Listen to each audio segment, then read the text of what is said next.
किसने सिखाया तुम्हें बकवास करना? किसने सिखाया तुम्हें ऐसी हरकतें करना? किसने सिखाया तुम्हें पैसे चुराना? किसने सिखाया तुम्हें झूठ बोलना?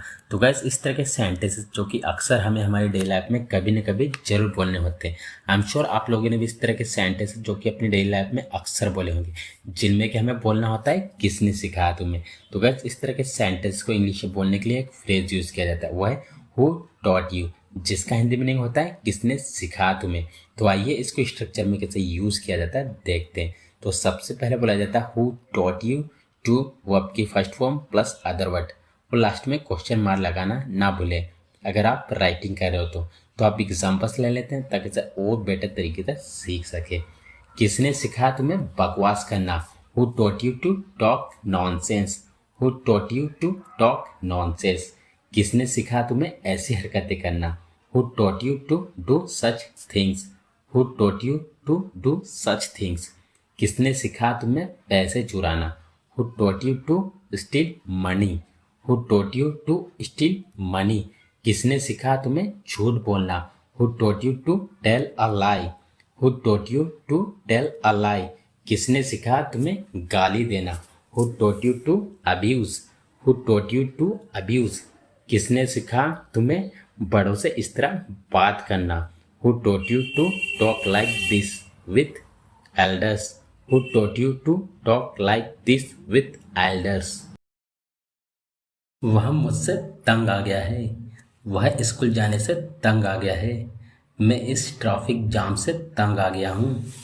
मैं तुमसे तंग आ गया हूँ। तो गाइस इस तरह के छोटे छोटे सेंटेंसेस जो कि अक्सर हमें हमारी डेली लाइफ में न जाने कितने ही बार इनका यूज़ करना होता है, और आई एम श्योर आप लोगों ने भी इस तरह के सेंटेंसेस जो कि अपनी डेली लाइफ में बहुत बार बोला होगा और सुना भी होगा।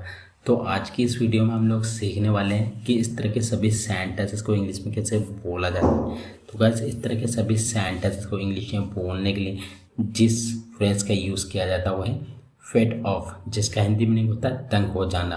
तो आइए इसको यूज़ करने का कंप्लीट रूल जान लेते हैं। तो सबसे पहले बोला जाता है सब्जेक्ट, उसके बाद में हेल्पिंग वर्ब, हेल्पिंग वर्ब के बाद बोला जाता fed of plus object pronoun या फिर वर्ब में आईएनजी प्लस अदर वर्ड। तो आइए कुछ एग्जांपल्स लेते हैं ताकि से और बेटर तरीके से सीख सके। वह मुझसे तंग आ गया है। He is fed up with me. He is fed up with me.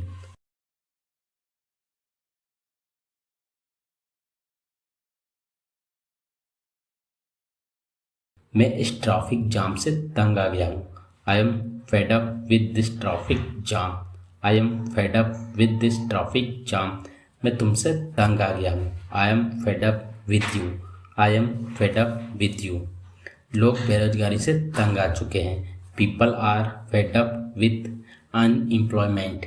People are fed up with unemployment. हम रोज एक ही सब्जी खाकर तंग आ चुके हैं। We are fed up with eating same dish every day.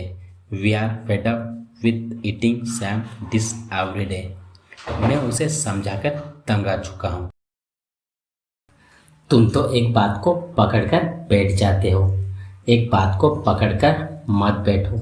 एक बात के पीछे क्यों पड़ रहे हो?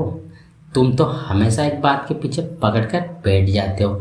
तो गैस इस तरह के सेंटेंसेस जो कि अक्सर हमें हमारी डेली लाइफ में बोलने होते हैं। आई एम श्योर आप लोगों ने भी इस तरह के सेंटेंसेस जो कि अपनी डेली लाइफ में अक्सर बोला होगा और सुना भी होगा। सो डोंट वरी गैस, आज की इस वीडियो में हम लोग सीखने वाले हैं कि इस तरह के सभी सेंटेंसेस को इंग्लिश में कैसे बोला जाता है। तो इस तरह के सभी सेंटेंसेस को इंग्लिश में बोलने के लिए एक फ्रेज यूज़ किया जाता है, वो है get stuck on one thing, जिसका हिंदी मीनिंग होता है एक बात को पकड़ कर बैठ जाना या एक बात के पीछे पड़ जाना। तो आइए इसको स्ट्रक्चर में कैसे यूज़ किया जाता है देखते हैं। तो सबसे पहले बोला जाता है सब्जेक्ट, उसके बाद में हेल्पिंग वर्ब, हेल्पिंग वर्ब के बाद बोला जाता है get stuck on one thing. तो गाइस यहाँ पे एक और बात क्लियर करना चाहूँगा, यहाँ पे जो आप गेट देख रहे हो वैसा मैन वर्ब की तरह काम करेगा। जैसा हमारा टेंस होगा उसके अकॉर्डिंग इसकी फॉर्म चेंज होगी। तो आइए यहाँ पे कुछ एग्जांपल्स ले लेते हैं ताकि से और बेटर तरीके से सीख सके। तुम तो एक बात को पकड़कर बैठ जाते हो। या फिर तुम तो एक बात के पीछे पड़ जाते हो। You get stuck on one thing, you get stuck on one thing. एक बात को पकड़कर मत बैठो या फिर एक बात के पीछे मत पड़ो। Don't get stuck on one thing, don't get stuck on one thing. एक बात के पीछे क्यों पड़ रहे हो या फिर एक बात को पकड़कर क्यों बैठे हो। Why are you getting stuck on one thing? Why are you getting stuck on one thing? तुम तो हमेशा एक बात को पकड़कर बैठ जाते हो या फिर तुम तो हमेशा एक बात के पीछे पड़ जाते हो। You always get stuck on one thing. You always get stuck on one thing. उसे एक बात के पीछे नहीं पड़ना चाहिए था या फिर उसे एक बात को पकड़कर नहीं बैठना चाहिए था। He should not have got stuck on one thing. He should not have got stuck on one thing. तो गाइस आज की वो तो कब का चला गया, मैंने तो कब का खा लिया, उसकी तो कब की हो गई शादी, मैंने तो कब का कर लिया। तो गाइस इस तरह के सेंटेंसेस जो कि अक्सर हमें हमारी डेली लाइफ में बोलने होते, तो आज की इस वीडियो में हम लोग सीखने वाले हैं कि इस तरह के सभी सेंटेंस को इंग्लिश में कैसे बोला जाता है, जिनमें कि हमें बोलना होता है कब का, कब की, कब के। तो इस तरह के सेंटेंस के लिए इंग्लिश में कौन से फ्रेज का यूज़ किया जाता है, तो आज की इस वीडियो में हम लोग सीखेंगे। तो गाइस सबसे पहले तो मैं आप लोगों को एक बात बता दूं, इस तरह के सेंटेंसेस में कब का, कब की, कब के का मतलब होता है बहुत देर का या फिर बहुत देर पहले। अगर मैं कहूँ कि मैंने तो कब का खा लिया, तो यहाँ पर मेरा एक्चुअल कहने का मतलब है मैंने तो बहुत देर का खा लिया या फिर मैंने तो बहुत देर पहले खा लिया।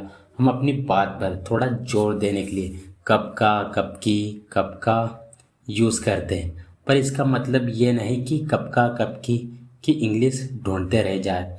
गाइस एक और बात बता दूं, हर जगह वर्ड टू वर्ड ट्रांसलेशन नहीं की जाती, सेंस भी देखा जाता है। तो इस तरह के सेंटेंसेस को इंग्लिश में बोलने के लिए हम एक फ्रेज यूज़ करते हैं, वो है टू लॉन्ग अगो, जिसका हिंदी मीनिंग होता है बहुत देर का, बहुत देर पहले या फिर कब का, कब की, कब के। तो आइए इसको यूज़ करने का कंप्लीट रूल जान लेते हैं, कुछ एग्जांपल्स ले लेते हैं ताकि इसे और बेटर तरीके से सीख सके। वो तो कब का चला गया या फिर वो तो बहुत देर पहले चला गया या फिर वो तो बहुत देर चला गया, मतलब तो बहुत देर का चला गया। तो इसकी इंग्लिश होगी he went too long ago, he went too long ago. मैंने तो कब का खा लिया या फिर मैंने तो बहुत देर का खा लिया या फिर मैंने तो बहुत देर पहले खा लिया। I ate too long ago, I ate too long ago. उसकी तो कब की हो गई शादी। She got married too long ago, she got married too long ago. मैंने तो कब का कर लिया या फिर मैंने तो बहुत देर का कर लिया या फिर मैंने तो बहुत देर पहले कर लिया। I did too long ago, I did too long ago. पापा तो कब के आ गए या फिर पापा तो बहुत देर पहले आ गए। इसकी इंग्लिश होगी father has came too long ago, father has came too long ago. उसने तो कब का बता दिया सबको या फिर उसने तो बहुत देर पहले बता दिया सबको या फिर उसने तो बहुत देर का बता दिया सबको। He told everyone too long ago, he told everyone too long ago. तो गाइस आज की इस वीडियो में बस इतना ही। आई होप आज का ये वीडियो आप लोग को बहुत अच्छा लगा होगा। अगर आज का ये वीडियो आप लोग को अच्छा लगा गाइस तो वीडियो को लाइक करें। अगर आप हमारे चैनल पर पहली बार आए हो तो वीडियो को लाइक और चैनल को सब्सक्राइब करना ना भूलें। मिलते हैं एक अच्छे शानदार वीडियो में। Till then take